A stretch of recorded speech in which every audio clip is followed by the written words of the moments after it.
Hello friends, आपका ICIT online classes के channel में बहुत बहुत स्वागत है।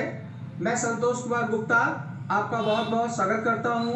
इस चैनल को बनाया गया है कंप्यूटर के विभिन्न सब्जेक्ट्स को हिंदी भाषा में पढ़ाने के लिए, साथ साथ जो कंप्यूटर के पॉपुलर कोर्सेस हैं जैसे CCC, ओ लेवल, ए लेवल, पॉलिटेक्निक्स, बीटेक्स, उनके सिलेबस को समझाने के लिए।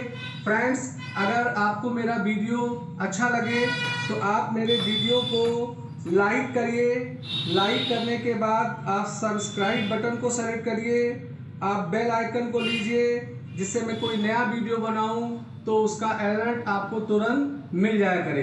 तो चलिए फ्रेंड्स, आज का क्लास मैं स्टार्ट करता हूं।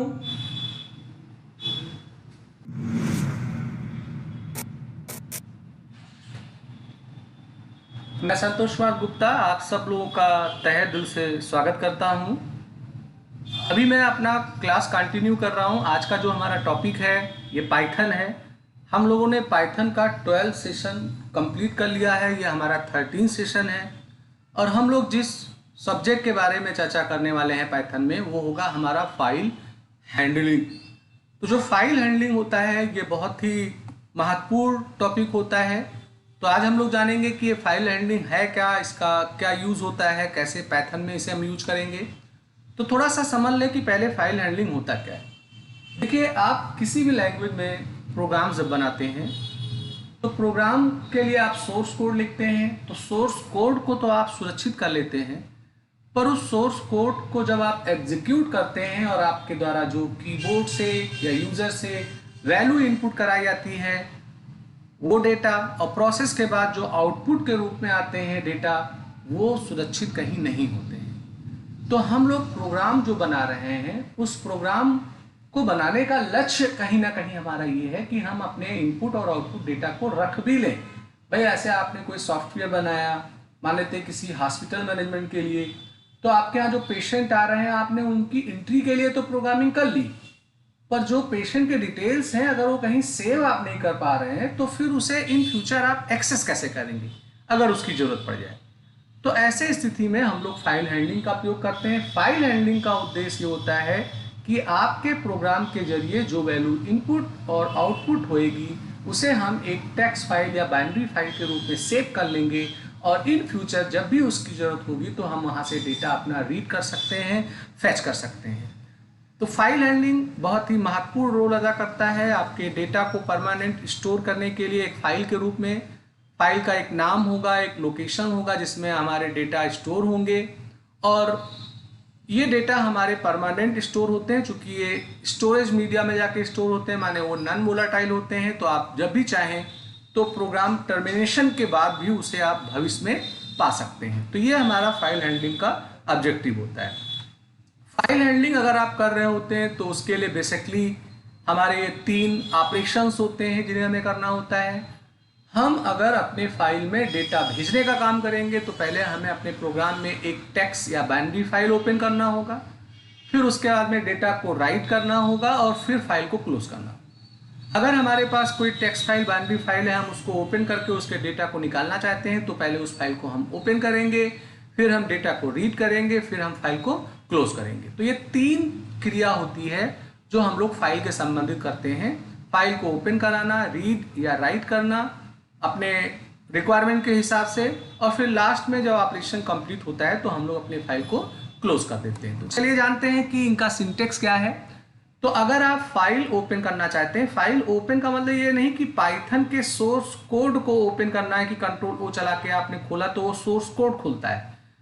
हम अपने सोर्स कोड के अंदर एक फंक्शन यूज करेंगे जिसका नाम ओपन होगा। पाइथन आपको एक फंक्शन देता है और इसके माध्यम से आप कोई टेक्स्ट फाइल या बाइनरी फाइल अपने सोर्स कोड में ओपन करेंगे और उसी में ही डेटा हम रीड या राइट का काम करेंगे। तो पाइथन आपको प्रोवाइड करता है एक ओपन फंक्शन जिसके 2 आर्गुमेंट होते हैं। पहला आर्गुमेंट होता है कि एक फाइल का नाम दीजिए, दूसरा वो फाइल किस मोड में आप खोल रहे हैं, रीड में, राइट में, अपेंड में। वो मोड की चर्चा हम लोग आगे करेंगे, उसमें हमें इसको खोलना होता है। और जब एक बार हमने फाइल खोल लिया तो उसके ऊपर कोई भी ऑपरेशन हम कर सकते हैं, रीडिंग का, राइटिंग का या और व्हाटएवर कोई भी चीज़ हो सकता है। ये सिंटेक्स है। जब भी आप फाइल ओपन करना चाहेंगे तो एक आइडेंटिफायर लेंगे फाइल ऑब्जेक्ट के रूप में। ओपन आपका फंक्शन है, इसके दो आर्गुमेंट कंपलसरी हैं। बफरिंग जो होता है ये ऑप्शनल होता है, यहाँ हमें फाइल का नाम देना होता है और यहाँ हमें एक्सेस मोड देना होता है। तो ये फाइल ओपन का सिंटेक्स है। अब हमारा जो एक्सेस मोड है वो बेसिकली दो होता है जो हम लोग यूज करते हैं, एक राइट और एक रीड। अगर कोई टेक्स्ट फाइल बाइनरी फाइल है उससे डेटा फेच करना है तो हम उसे रीड मोड में खोलेंगे, और अगर कोई फाइल में डेटा हमें भेजना है तो उसे हम W यानी राइट मोड में ओपन करेंगे। और एक अपेंड मोड भी होता है। अपेंड मोड जो होता है वो राइटिंग का ही काम करता है। W मोड में अगर आपने राइटिंग मोड में फाइल को खोला है तो एक बार अगर आपने डेटा फाइल में डाल दिया, दोबारा प्रोग्राम चला के अगर डेटा भेजेंगे तो पिछला वाला डेटा लॉस हो जाएगा, वो उस डेटा पे ओवरराइट कर देता है। पर अगर आप प्लान कर रहे हैं कि पहले से जो डेटा है वो जीवित रहे, आगे से जो डेटा जाएंगे वो आगे अपेंड होते रहें, तो ऐसी स्थिति में हम अपेंड मोड में अपने फाइल को ओपन करते हैं। कभी कभी हमारी आवश्यकता होती है कि हमें रीड भी करना है, राइट भी करना है, राइट भी करना है, रीड भी करना है, तब ऐसी स्थिति में हम R+, W+ या A+ का यूज करते हैं। प्लस का यहाँ अपोजिट मतलब होता है कि यानी writing and reading, append and reading, reading and writing हुआ था। तो अगर आप फाइल ऑपरेशन में कोई डिलीशन का प्रोग्राम बना रहे हैं, अपडेशन का प्रोग्राम बना रहे हैं, तो ऐसे स्थिति में हमें फाइल को रीड और राइट दोनों मोड में खोलने की जरूरत पड़ती है। तो ये आपका एक कॉमन एक्सेस मोड है। इसके अलावा और भी बहुत सारे इसके लंबे लिस्ट हैं। बाइनरी मोड में भी हम खोल सकते हैं, उसके लिए RB लिखा आता है, RB+ लिखा तो वो हमारा रीड और राइट दोनों में बाइनरी में हो जाता है। तो फिलहाल हम लोग जो ज़्यादा यूज करते हैं वो रीड, राइट और अपेंड का ही प्रयोग करते हैं। ये क्लोज का सिंटेक्स है। आप हमेशा याद रखिए कि जब आपका फाइल ऑपरेशन खत्म हो जाए तो लास्ट में आप अपने फाइल को क्लोज मेथड के जरिए जरूर क्लोज करिए। अगर आप क्लोज नहीं करते हैं तो मे बी आपके डेटा डैमेज हो सकते हैं, करप्ट हो सकते हैं। तो जैसे किसी फाइल को हम ओपन करते हैं वर्ड एक्सेल में, तो काम खत्म होने के बाद हम फाइल में आके क्लोज करते हैं, तो ऐसे ही अगर आपने कोई फाइल ओपन किया है तो उसको आप क्लोज भी करिए। ये उसका सिंटेक्स आपके सामने दिख रहा होगा। अब राइटिंग की बात करें, अगर आपने फाइल ओपन कर लिया है और आप अपने फाइल में डेटा को भेजना चाहते हैं, उसमें डेटा को लिखाना चाहते हैं, जरूरी है उसके लिए फाइल या तो W मोड में हो यानी राइटिंग मोड में, या अपेंड मोड में होना चाहिए। तो उसके लिए जिस फाइल ऑब्जेक्ट से आपने फाइल ओपन किया था उसे लिखेंगे, राइट एक मेथड है उसे लिखेंगे, और जो स्ट्रिंग आप वहां पे राइट कराना चाहते हैं उस स्ट्रिंग को आप जिस फॉर्मेट में लिखेंगे तो वो एक उस ओपन वाले टेक्स्ट फाइल में हमारे डेटा को लिखने का काम कर देगा, जो आगे मैं अभी आपको प्रैक्टिकली दिखाऊंगा। अब अगर आपने डेटा को राइट कर लिया तो इन फ्यूचर आपको अपने डेटा को रीड करने की भी जरूरत पड़ेगी। तो रीड करने के लिए आपको रीड मेथड मिलता है, या आप तब यूज करोगे जब आपकी फाइल रीड मोड में खुलेगी। जैसे आपने कोई फाइल में डेटा रख रखा है और आपको वहां से डेटा को फेच करना है, निकालना है किसी वास्ते, तो आप रीड मेथड का यूज करेंगे। रीड मेथड का जो सिंटेक्स है, आपको फाइल ऑब्जेक्ट लिखना होता है जिससे आपने फाइल खोला था, डॉट के साथ रीड लगेगा और ये ब्रैकेट खुलेगा बंद होगा। अगर आप इस ब्रैकेट में कोई पैरामीटर नहीं पास करते हैं तो जितने भी डेटा आपके फाइल में हैं वो सारे एक साथ रीड हो जाएंगे। और अगर आप चाहते हैं कि हम एक संख्या दे दें कि 10 बाइट का 100 बाइट का ही डेटा फेच हो, तो यहाँ पर आप उस गिनती को लिख देते हैं। तो यहाँ जो काउंट है, ये नंबर आप बाइट बताता है कि एक बार में हमारे डेटा जो रीड हो रहे हैं, फेच हो रहे हैं, वो कितने बाइट में हो, वो हमें स्पेसिफाई करना होता है। और अगर आप स्पेसिफाई नहीं करेंगे तो आपके कंप्लीट डेटा को वो फेच करने का काम करता है। तो ये आपका रीडिंग मेथड हो आता है। आप लूप के माध्यम से भी अपने फाइल से डेटा को निकाल सकते हैं। तो उसके लिए ये सिंटेक्स है जो आपके सामने लिखा हुआ है, आगे अभी प्रैक्टिकल में हम लोग देखेंगे। आपको एक फंक्शन मिलेगा रीड लाइन। रीड लाइन के माध्यम से आप एक लाइन को रीड कर सकते हैं, और अगर आपने 2 बार रीड लाइन यूज किया तो 2 लाइन होगा। तो अगर एक एक लाइन को फेच कराना है तो ऐसी स्थिति में आप रीड लाइन मेथड का प्रयोग कर सकते हैं। ऐसे ही एक रीड लाइन्स मिलेगा इसमें, और रीड लाइन में अंतर यह है कि रीड लाइन एक बार में एक लाइन को फेच करता है, और जो रीड लाइन्स होता है ये सारे लाइनों को फेच कर देता है एंड ऑफ फाइल तक। तो पूरे डेटा हमारे निकल जाते हैं, तो उस वास्ते हम लोग रीड लाइन्स का प्रयोग करते हैं। तो रीड में कंफ्यूजन मत करिएगा, रीड है, रीड लाइन है। रीड लाइन से रीड में हमें सुविधा मिलता है कि सारा डेटा निकलेगा, मगर साथ साथ वहां हम एक बाइट भी मेंशन कर देते हैं तो उतने बाइट का ही डेटा निकलेगा। वहीं रीड लाइंस में सारा डेटा निकलेगा, रीड लाइन में एक एक करके लाइनें हमारी निकलती हैं। अब हमारे पास कुछ फंक्शन और हैं फाइल हैंडलिंग से संबंधित। उसमें एक फंक्शन आता है टेल। टेल फंक्शन का उद्देश्य ये होता है, अगर आप ये जानना चाहते हो कि हमारा जो पॉइंटर है किस बाइट पे है, माने जैसे लिखा हुआ है कोई एक फाइल है उसमें लिखा हुआ है Python is a programming language, तो आप देखना चाहते हैं कि हमारा डेटा जब रीड हो रहा है तो हम किस प्रेजेंट टाइम में किस नंबर ऑफ बाइट पे हैं। तो एक करेक्टर एक बाइट लेता है, आपको भी पता है। तो ऐसे राम लिखा हुआ है तो अगर आप एम पे होंगे तो आपको 3 बाइट की ये सूचना देगा। तो प्रेजेंट टाइम में हमारा कर्सर का पोजीशन कहाँ पे है, हमारा पॉइंटर कहाँ एग्जिस्ट कर रहा है, उसको जानने के लिए हम लोग टेल मेथड का प्रयोग करते हैं।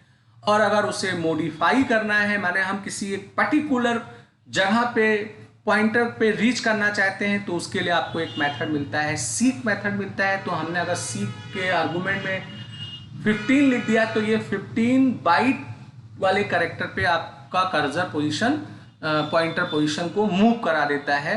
तो टेल से हमें जानकारी मिलता है कि हम कहाँ हैं, और सीक से हम किसी एक पर्टिकुलर बाइट्स पे मूव करने का काम करते हैं। तो ये हमारा सीक मेथड होता है। तो ये ऑपरेशंस हैं, फंक्शंस हैं जो हमारे फाइल हैंडलिंग से रिलेटेड है। उसके अलावा आपको एक ओएस मॉड्यूल भी मिलता है। ओएस मॉड्यूल माने कि बना बनाया मॉड्यूल है ओएस का, जिसे हम इंपोर्ट कर सकते हैं। तो अगर आपको डॉस वाले कमांड्स की ज़रूरत पड़ रही है तो उन कमांड का एग्जीक्यूशन करने के लिए हम लोग ओएस मॉड्यूल का प्रयोग करते हैं। जैसे फाइल का नाम बदलना, फाइल को रिमूव करना, नया डायरेक्टरी बनाना, अभी किस डायरेक्टरी में हम हैं उसको जानना, डायरेक्टरी को चेंज करना, डायरेक्टरी को रिमूव करना। तो ऐसे उद्देश्य के लिए हम लोग ये काम करते हैं। तो सपोज करिए कि आप एक ऐसा प्रोग्राम बना रहे हैं, जैसे मान लेते हैं आपके बहुत सारे एम्प्लॉई हैं, तो आप एम्प्लॉई के डेटा को फिल कर रहे हैं। तो आप चाहते हैं कि अलग अलग एम्प्लॉई का अलग अलग फोल्डर बन जाएगा और उसमें हमारी वो टेक्स्ट फाइल सेव हो जाएगी। तो प्रोग्राम में अगर आपको कोड के जरिए नया डायरेक्टरी बनाने की जरूरत पड़ रही है, तो ऐसे ही एक डास के कमांड है जिन्हें आप सीधे कॉल कर सकते हैं अपने पाइथन के प्रोग्राम में। तो फ्रेंड्स, ये हमारा हो जाता है फाइल हैंडलिंग से रिलेटेड बात। अब हम लोग चलेंगे अपने आइडियली में पाइथन के, और वहाँ मैंने कुछ प्रोग्राम्स पहले से बना रखे हैं। मैं उन्हीं प्रोग्राम को आपको एग्जीक्यूट करके इम्प्लीमेंट करने जा रहा हूँ। तो देखिए, आपके सामने पहला प्रोग्राम है। इस प्रोग्राम में साधारण मैं क्या करूँगा कि एक फाइल ओपन करूँगा और उस फाइल को मुझे जज करना है कि ये सक्सेसफुली ओपन हुआ कि नहीं। तो देखिए, यहाँ पे जो फाइल ptr है ये एक आइडेंटिफायर है, ये कोई कीवर्ड या फंक्शन नहीं है, आप नाम कुछ भी लिख सकते हैं। इक्वल लगा के हमने ओपन मेथड लिखा है, और ये डबल इन्वर्टेड कोड में हमने एक फाइल का नाम लिखा है और उसका एक्सटेंशन टेक्स्ट ले लिया है, यानी कि ये टेक्स्ट फाइल होगी। और यहाँ पर हमने जो इसका एक्सेस मोड दिया है वो w दिया है। तो इसका मतलब ये हुआ कि XYZ नाम की जो फाइल टेक्स्ट की बनेगी वो राइटिंग मोड में बनेगी। फिलहाल मैं इस पर कोई ऑपरेशन नहीं कर रहा हूँ। यहाँ इफ के जरिए मैं ये जांच रहा हूँ कि क्या हमारा फाइल ओपन हुआ। कभी कभी क्या होता है कि आपने ऐसा कोई फाइल लिख दिया, हो सकता है कि वो आपका एग्जिस्ट ना कर रहा हो, खासकर रीडिंग वाले मेथड में। तो ऐसे स्थिति में अगर आप जांच करना चाहते हैं कि हमारी फाइल ओपन हुई, भले वो रीड या राइट किसी मोड में हो रही हो, तो हम इफ के साथ फाइल वाले ऑब्जेक्ट का नाम लिख देते हैं। अगर वो सक्सेसफुली खुल जाता है तो उसमें हमने ऐसे यहाँ पे एक मैसेज प्रिंट करा रखा है। ऐसे कोई भी आप वर्क यहाँ पे करा सकते हैं। तो इस प्रोग्राम को मैं यहाँ पे रन करता हूँ। तो रन करने के बाद ये देखिए इसका आउटपुट आ रहा है। तो आउटपुट में बता रहा है फाइल इज ओपन सक्सेसफुली, यानी हमारा जो XYZ नाम का फाइल है वो सक्सेसफुली जनरेट हो चुका है। हालांकि अभी वो इम्पटी होगा, उसके अंदर कोई डेटा नहीं होगा। अगर आप बात करना चाहते हैं, देखना चाहते हैं कि ये फाइल कहाँ है, तो अभी जो करंट हमारा लोकेशन है ये ऊपर दिख रहा है C ड्राइव के अंदर, यूजर डेल ऐप, ये इसके अंदर पाइथन 37 में हमारा फोल्डर में सारी फाइलें सेव हो रही हैं। तो हम जाके वहाँ पे जांच भी सकते हैं। चलिए जांच करके देख भी लिया आता है। तो यहाँ हम क्या करते हैं, अपने फोल्डर में प्रवेश करते हैं। तो फोल्डर में जाने के लिए सबसे पहले आपको उस लोकेशन पे जाना होगा। तो C में मैं गया, C में यूज़र में गया, ये पाथ है जहाँ पाइथन एग्जिस्ट कर रहा है। ऐप डाटा में गया, लोकल में गया, अभी आप प्रोग्राम्स में जाएंगे, प्रोग्राम्स में पाइथन मिलेगा। पाइथन का चूंकि मैंने 2 वर्जन लोड कर रखा है, 3.7 भी है, तो 3.7 में मैं काम कर रहा हूँ। तो यहाँ जाऊँगा और यहाँ अगर आप देखेंगे तो ये XYZ नाम की एक फाइल है जो यहाँ आपको मिल गई। और देखो अगर आपने इसको खोला तो ये अभी फिलहाल ब्लैंक है, एम्प्टी है, चूंकि हमने केवल फाइल को जनरेट किया था, उसमें कोई कंटेंट नहीं भेजा था, इसलिए यहाँ पे ये एम्प्टी है। तो फिलहाल मैं इस फोल्डर के लोकेशन को खोले रखता हूँ, आगे अभी हमारी इनकी ज़रूरत पड़ेगी देखने के लिए। तो ये एक छोटा सा प्रोग्राम हो जाता है जिसमें मैंने आपको दिखाया कि हमारा कैसे फाइल क्रिएट किया आता है। अब वो बात की बात है कि वो W मोड में है कि राइट मोड में है। अभी मैं चलूँगा अपने दूसरे प्रोग्राम में, उसमें कुछ दूसरी चीज़ मैं दिखाना चाहता हूँ। तो जूम कर लिया जाए। अब जूम में मैं यहाँ पे दिखा रहा हूँ कि आपने अगर कोई फाइल ओपन किया है तो आप अपने फाइल को क्लोज भी करिए, हालांकि इसमें अभी कोई ऑपरेशन नहीं हो रहा है। तो मैंने यहाँ पे क्या किया है, एक फाइल ptr करके वेरिएबल लिया है और उस वेरिएबल के माध्यम से एक XYZ नाम की फाइल मैंने खोली है। देखिए यहाँ पे रीड मोड में खोल रहा हूँ चूंकि ये फाइल डेवलप हो चुकी है अभी, हालांकि इसमें कोई कंटेंट नहीं है।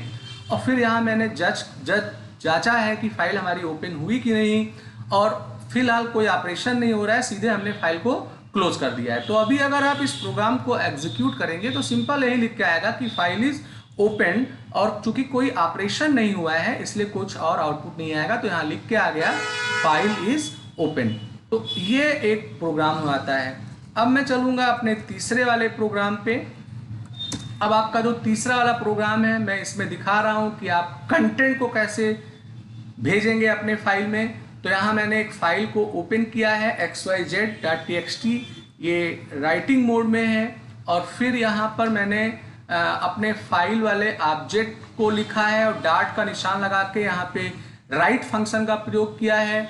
और मैंने यहाँ पर एक स्ट्रिंग पास किया है। आपको पता है ना कि 3 बार हम लोग लगाते हैं, जब कोई मल्टीपल स्ट्रिंग होती है तो 3 सिंगल कोटे का निशान लगाया जाता है, तो ये यहाँ पे लगा हुआ है।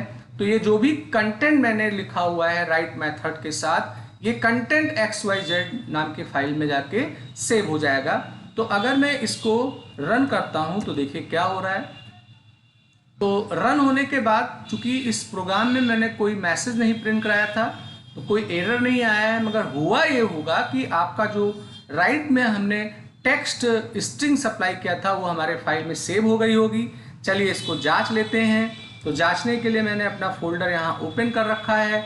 अब मैं अगर XYZ को खोलूँ तो अगर आप देख पा रहे होंगे तो यहाँ जो मैंने कंटेंट भेजा हुआ था वो कंटेंट यहाँ पर हमारा जीवित है, और ये एक परमानेंट XYZ नाम के TXT फाइल में सेव हो जाएगा। तो आपने अगर कंटेंट को रख लिया तो अभी भविष्य में आप जब चाहें तो इसको यूज कर सकते हैं। एक खास बात यहाँ पे नोट करने वाली बात होगी कि अभी आप किसी फाइल को अगर W मोड में खोलते हैं तो राइटिंग मोड में होता है, और अगर आप कोई नया कंटेंट भेजिए, नया कंटेंट भेजने का मतलब ये हुआ कि यहाँ मैं इसे हटा देता हूँ और कोई एक नया मैसेज मैं लिखता हूँ। जैसे मैंने लिख दिया ICIT ऑनलाइन क्लासेस, ये लिख दिया। और चलो ये नीचे लिखा रहने देते हैं। तो अभी क्या होगा कि एक बार अभी याद करो आप, तो मैंने पीछे प्रोग्राम रन किया था तो उसके द्वारा हमारा कंटेंट गया था। अभी मैंने कंटेंट को चेंज किया है। मैं अपने प्रोग्राम को दोबारा रन करता हूँ। तो दोबारा रन करने पे चूंकि मैं कोई आउटपुट नहीं प्रिंट करा रहा हूँ, ना कोई एरर आया है, तो ब्लैंक हमारा सेल मिल गया। अब हम लोग चलते हैं अपने उस फाइल को ओपन करके दोबारा देखते हैं। तो आप दोबारा जब खोल के अपने फाइल को देखेंगे तो ऐसे स्थिति में देखो पीछे वाला कंटेंट हमारा लॉस हो गया, और ये जो प्रेजेंट टाइम का कंटेंट मैं भेज रहा था वो कंटेंट हमारा यहाँ पे सुरक्षित हुआ। तो अगर आप प्लान कर रहे हैं कि एवरी टाइम हमारे फाइल में फ्रेश मैसेज जाएगा, अगर कोई पहले से मैसेज रखा होगा तो वो लॉस हो जाएगा, तो आप W मोड में ही अपने फाइल को खोलिए। पर अगर आप चाहते हैं कि जो कंटेंट है ये रहे और आगे से जो मैं कंटेंट भेजूँ भाई वो भी सुरक्षित होता रहे, तो ऐसे स्थिति में हमें अपेंड मोड में अपने फाइल को ओपन करना होता है। तो अपेंड मोड के लिए भी मैंने एक बना रखा है प्रोग्राम, चौथा प्रोग्राम है हमारा। तो ये मैं खोलता हूँ, जूम कर लेता हूँ थोड़ा, और ये देखिए यहाँ पे अपेंड मोड है, तो मैंने फाइल का नाम जो रखा है वो XYZ ही है और यहाँ ए कर दिया है। अब मैं यहाँ पे कोई दूसरा कंटेंट भेजता हूँ, जैसे ICIT ऑनलाइन क्लासेस \n भी लगा सकते हैं। इससे पहले से जो कंटेंट था वो तो है ही, साथ साथ ये न्यू लाइन से हमारे कंटेंट को सेव करेगा, तो कोई भी कंटेंट हो सकता है। मैंने कंटेंट रिपीट कर दिया है। तो चलिए इस प्रोग्राम को मैं रन करके अगर देख लूँ तो कोई अभी फिलहाल एरर नहीं आया है, ना आउटपुट आया है। अब हुआ क्या कि कंटेंट हमारे फाइल में जाके सेव हो गया होगा। तो इसको देखने के लिए अभी हम लोग अपने फोल्डर में जाएंगे और फोल्डर में अगर आप जाइए तो देखिए यहाँ ICIT ऑनलाइन क्लासेस दोबारा सेव हुआ है, डेटा ओवर राइट नहीं हुआ है, पीछे वाला जो डेटा था यहाँ पर ऑलरेडी मौजूद है। तो ये अंतर होता है हमारा W और अपेंड मोड में। ये दो बातों का आपको खास ध्यान रखना होगा। तो इस तरीके से हमारा ये प्रोग्राम राइटिंग से रिलेटेड होता है। अभी चलिए कुछ आगे के प्रोग्राम और हैं, उनको भी हम देख लेते हैं। तो आगे मैं अब बात कर रहा हूँ कि डेटा को रीड कैसे किया जाए। तो देखिए यहाँ पर मैंने अपने XYZ TXT को ओपन किया है। एक्सेस मोड यहाँ पे मैंने R लिखा है, दैट मीन्स ये रीड मोड में होगा। अभी देखो यहाँ पे मैंने एक कंटेंट, एक वेरिएबल लिया, ये वेरिएबल है कंटेंट, और यहाँ मैंने अपने फाइल ऑब्जेक्ट का नाम लिखा है और रीड मेथड के साथ यहाँ 20 लिखा है। दैट मीन्स 20 बाइट का डेटा वो फेच करेगा आपके XYZ TXT फाइल से। और उसके बाद मैंने कंटेंट का एक टाइप माने डेटा टाइप प्रिंट किया है। आपको पता है टाइप फंक्शन होता है। और फिर जो कंटेंट है मैं उसको प्रिंट कर रहा हूँ। तो मैं अगर इसको अब रन करूँगा तो देखिए 20 बाइट का जो हमारा है वो डेटा प्रिंट हो रहा है। कैसे पता लगेगा? 1 2 3 4 5 6 7 8 9 10 11 12 13 14 15 16 17 18 19 20। तो एक कैरेक्टर एक बाइट का होता है, स्पेस भी एक बाइट लेता है। तो 20 बाइट का हमारा डेटा यहाँ पे हमें रिसीव मिल गया है। अब अगर आप बाइट की संख्या बढ़ाइए या कम ज़्यादा करिए, ऐसे मैं यहाँ पे 30 कर देता हूँ। अब मैं अगर इसे रन करूँगा तो ये क्या करेगा, 30 बाइट का जो डेटा होगा तो थोड़ा डेटा हमारा 10 बाइट का और फेच होके बाहर आ गया। तो ये हमारा रीड मेथड होता है। और अगर आप यहाँ पे नंबर ऑफ बाइट ना मेंशन करिए तो ये क्या करेगा कि पूरे के पूरे कंटेंट को फेच कर देता है। ये इसका एक प्रॉफिट है। तो यहाँ हम एक नंबर ऑफ बाइट भी बता सकते हैं, या अगर सारा डेटा निकालना है तो हम सीधे अपना कोई भी काउंट नहीं लिखेंगे, बाइट नहीं देंगे, तो वो हमारे सारे डेटा को निकालने का काम कर देता है। तो ये आपका हो जाता है कि रीड कैसे करेंगे, रीड फंक्शन के माध्यम से। अभी चलते हैं अगले प्रोग्राम पे। छठा प्रोग्राम हमारा होगा। तो इस 6 वाले प्रोग्राम में मैं लूप के माध्यम से आपको बता रहा हूँ कि डेटा कैसे निकलेगा। तो यहाँ मैंने अपने फाइल को XYZ को रीड मोड में खोला है, आई के जरिए लूप चलाया है फाइल पॉइंटर से। तो इस फाइल पॉइंटर के जो एक एक अक्षर होंगे वो यहाँ फेच होके आएंगे। तो अगर आप एक एक कैरेक्टर को फेच करके और उसके ऊपर कोई प्रोसेस करना चाहते हैं, ऐसे आपसे कहा गया कि एक प्रोग्राम बनाइए, कोई एक टेक्स्ट फाइल है, उसके कंटेंट में कितने वावेल्स हैं, कितने कॉन्सोनेंट्स हैं, तो आपको एक एक कैरेक्टर निकाल के उन्हें AIOU ऐसे कंडीशन लगा के चेक करना पड़ेगा। तो उस स्थिति में हम रीड के जरिए काम नहीं करेंगे, ना रीड लाइन लगाएंगे ना रीड लाइन्स लगाएंगे, तब लूप लगा के हमें एक एक कैरेक्टर को यहाँ पे फेच करना पड़ेगा। तो अगर एक एक कैरेक्टर निकाला जाए तो कुल मिला के निकलेगा सारा कंटेंट। तो हमारा जो कंटेंट था वो यहाँ पे हमें प्रिंट होके मिल जाता है। तो ऐसे आप लूप चला के भी अपने कंटेंट को फेच कर सकते हैं। तो ये हो जाता है हमारा लूप के माध्यम से।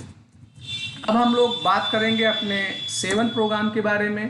तो 7 प्रोग्राम में अगर आप देखो तो यहाँ मैंने रीड लाइन फंक्शन का प्रयोग किया है।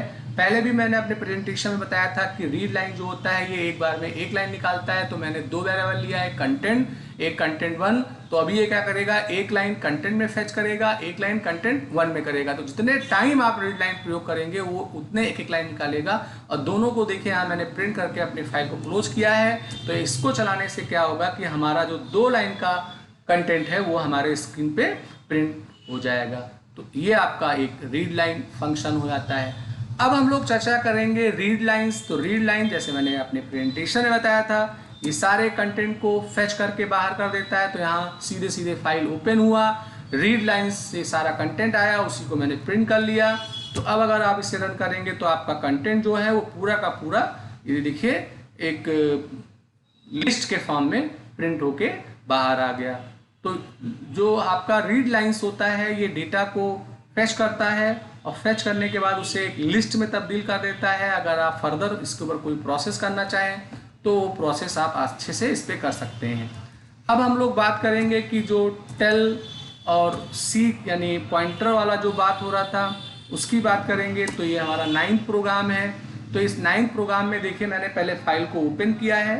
ओपन करने के बाद मैं डेटा को कुछ रीड वगैरह नहीं कर रहा हूँ और फिर मैंने यहाँ पे टेल फंक्शन के जरिए ये पता करने की कोशिश की है कि हमारा पॉइंटर का पोजीशन क्या है। तो यहाँ 0 बाइट आएगा क्योंकि वो शुरुआत बिगिनिंग से करता है। अब मैंने यहाँ पे डेटा को रीड कर लिया है। रीड में मैंने कोई नंबर ऑफ बाइट नहीं लिखा है। तो ऐसे स्थिति में वो पूरे डेटा को रीड कर लेगा। तो लास्ट में हमारा पॉइंटर पहुँचेगा तो जो लास्ट का होगा बाइट्स पोजीशन वो हमें बताएगा। तो इसको रन अगर किया जाए तो पहला आउटपुट 0 आ रहा है और 96 करेक्टर्स ओवरऑल हमारे उस फाइल में थे। तो ये बता रहा है कि आप 96 पोजीशन पे प्रेजेंट टाइम में हैं। और अगर आप थोड़ा सा यहाँ बदलाव करिए, जैसे रीड लिख दिया तो सारा डेटा आ गया, मैं अगर 15 लिख देता हूँ तो अभी आप देखिए इसके माध्यम से वो क्या प्रिंट करेगा। अभी देखिए यहाँ पे 96 किया था, यहाँ 15 कर रहा है। चूंकि मेरा जो रीड था उससे मैंने अपने रीड में मैंने बोला है कि मैं 15 बाइट्स के ही डेटा को रीड करूंगा। तो हमारा कर्सर पोजीशन 15 तक पहुंचा। तो ऐसे स्थिति में ये हमें यहाँ पे 15 को शो कर रहा है। और ये सब बहुत बेहतरीन फंक्शन है, बहुत इंपॉर्टेंट फंक्शन है। जब आगे इन फ्यूचर आप कोई प्रोजेक्ट्स वगैरह बनाएंगे तो वहाँ फाइल हैंडलिंग का अगर प्रयोग कर रहे होंगे तो आवश्यकता पड़ने पे ये फंक्शंस को हमें प्रयोग करना होगा। अब एक लास्ट प्रोग्राम मेरा आएगा। उस प्रोग्राम में मैं सीक फंक्शन को इम्प्लीमेंट करूँगा।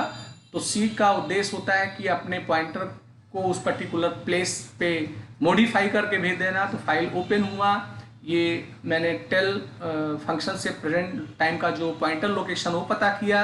अब सीक से मैंने 10 लिख दिया तो हमारा जो कर्सर पोजीशन है वो 10 पे पहुंच जाएगा। अब मैं अगर प्रिंट करूंगा तो वो मुझे बताएगा कि आपका लोकेशन 10 बाइट पे है। तो ये इसका आउटपुट है 0 और 10। तो फ्रेंड्स ये एक मेरा प्रेजेंटेशन था। इस प्रेजेंटेशन में मैंने कोशिश किया है आपको फाइल हैंडलिंग से रिलेटेड चीज़ों को बताने के लिए। अब मैंने पाइथन में बहुत सारे प्रोजेक्ट्स भी बना रखे हैं। स्पेशली जब मैं पाइथन का और लेक्चर ले लूँगा और स्पेशली जब हम लोग डेटाबेस कनेक्टिविटी वगैरह जान जाएंगे और GUI एप्लीकेशंस के लिए मैं प्रोग्रामिंग सिखाऊंगा आपको, TK इंटर वगैरह, तो हम लोग कुछ ऐप भी बनाएंगे, प्रोजेक्ट बनाएंगे। तो फिलहाल मैंने एक प्रोजेक्ट बनाया हुआ है और उस प्रोजेक्ट में मैंने यूज किया है फाइल ऑपरेशन को। तो वो मैं आपको दिखाना चाहता हूँ। तो अगर आप देखिए तो ये एक सॉफ्टवेयर है बिलिंग सॉफ्टवेयर का। तो यहाँ आप कस्टमर का नाम, फ़ोन नंबर डालेंगे, बिल नंबर ऑटो जनरेट होगा। ये आपके कॉस्टोमेटिक के सामान है, ग्रोसरी के सामान है, कोल्ड ड्रिंक्स हैं। तो अभी होगा क्या कि जो जो प्रोडक्ट जितने क्वांटिटी में आपने सोल्ड किया होगा तो वो आप लिख देंगे। फिर टोटल करने पे यहाँ पे टोटल आएगा और यहाँ बिल जनरेट करेंगे तो इसमें आपका बिल आ जाएगा। और ये जो टेक्स्ट एरिया है इसमें बिल तो दिखेगा ही, साथ साथ वो डेटा जो बिल वाला है वो बिल नंबर के नाम से एक टेक्स्ट फाइल में सेव भी हो जाएगा, जिससे अगर आप उस कस्टमर को वो इनवाइस प्रिंट करके देना चाहते हैं तो प्रिंट करके दे सकते हैं। चलिए मैं यहाँ करके देख लेता हूँ। जैसे मैंने नाम दिया यहाँ पे सुधा सिंह दिया है, इनका एक कोई ये मैं डाल देता हूँ। फेस क्रीम 2 है, हमारा हेयर स्प्रे 4 है, वीट 3 के शुगर हो गया, हमारा लिम्का 5 हो गया। अभी मैं यहाँ पे टोटल पे अगर क्लिक करूँगा तो आप देखो तो यहाँ कैलकुलेशन होके सारा टोटल यहाँ पे आ गया। अब मैं अगर जनरेट बिल पे क्लिक करता हूँ तो अगर आप देखो तो इस टेक्स्ट एरिया में सारा हमारा डिटेल दिख रहा है। यहाँ पे रेफरेंस नंबर आ गया एक, और यहाँ पे कस्टमर का नाम आ गया, उसका फ़ोन नंबर आ गया, जिस जिस प्रोडक्ट को उसने परचेज किया था वो आ गया, उसकी प्राइस आ गई। ये पूरा कैलकुलेशन होके आ गया। और ये जो कंटेंट है अगर आप देख पा रहे हो तो यहाँ पूछ रहा है do you want to save the bill. तो मैं अगर एस पे क्लिक करूँगा तो मैंने इस प्रोग्राम में फाइल हैंडलिंग यूज किया हुआ है। तो जो बिल नंबर है 5269 इसी के ही नाम से एक टेक्स्ट फाइल बन जाएगा और ये कंटेंट उसमें सेव हो जाएगा। उससे फ़ायदा ये होगा कि इन फ्यूचर हम यहाँ से उसे सर्च कर सकते हैं या उस डेटा को हम प्रिंट करके दे सकते हैं। तो मैं बिल नंबर याद कर लेता हूँ 5269। तो यहाँ मैंने एस क्लिक कर दिया तो यहाँ लिख के आ रहा है कि 5269 के नाम से आपका डेटा सेव हो चुका है। 5269 ओके हो गया। अब मैं यहाँ से क्लियर कर देता हूँ। अब क्लियर करने के बाद में मैं सर्च करता हूँ 5269, तो मैं सर्च कर रहा हूँ, दैट मीन्स वो डेटा कहीं रखा है तभी तो फेच होके आएगा। तो यहाँ मैं सर्च पे क्लिक कर रहा हूँ, तो देखो यहाँ पे जो मैंने बिल बनाया था सुधा सिंह का, वो यहाँ पे बिल आ चुका है। अब मैं चलता हूँ, देखता हूँ कि ये 5269 नाम की कोई टेक्स्ट फाइल भी बनी हुई है। तो अगर मैं यहाँ देखूँ तो 5269 या जो मैंने बिल बनाए थे सारे दिख रहे हैं। 5269 को मैं ओपन करूँगा तो आप देखो सुधा सिंह का यहाँ पे पूरा ब्यौरा आ रहा है और आप इसको प्रिंट करके कस्टमर को दे सकते हैं। तो अगर आपको डेटाबेस कनेक्टिविटी नहीं आ रही है, डेटाबेस कनेक्टिविटी थोड़ा लेंदी प्रोसेस होता है, बड़ा प्रोसेस होता है, तो ऐसे स्थिति में आप फाइल हैंडलिंग का प्रयोग करके अपने छोटे मोटे डेटा को आप यहाँ पे सेव कर सकते हैं। हालांकि फाइल हैंडलिंग कोई बहुत अच्छा प्रोसेस नहीं होता है, फिलहाल के लिए सही है, पर आगे जब हम लोग डेटाबेस से अपने पाइथन के प्रोग्राम को कनेक्ट करना जान जाएंगे तो हम अपने डेटा को फिर टेबल के फॉर्म में सेव करेंगे। तो टेबल के फॉर्म में अगर डेटा सेव है तो उसको फेच करना बहुत ज़्यादा आसान होता है। तो आज का मेरा यही वीडियो है। अगर मेरा वीडियो आपको अच्छा लगा हो तो आपसे रिक्वेस्ट है, इसे लाइक करिए, शेयर करिए, सब्सक्राइब करिए, बेल आइकन को सेलेक्ट करिए। कोई नया वीडियो बनाऊं तो उसका अलर्ट आपको तुरंत मिल जाया करे। Thank you. आपका दिन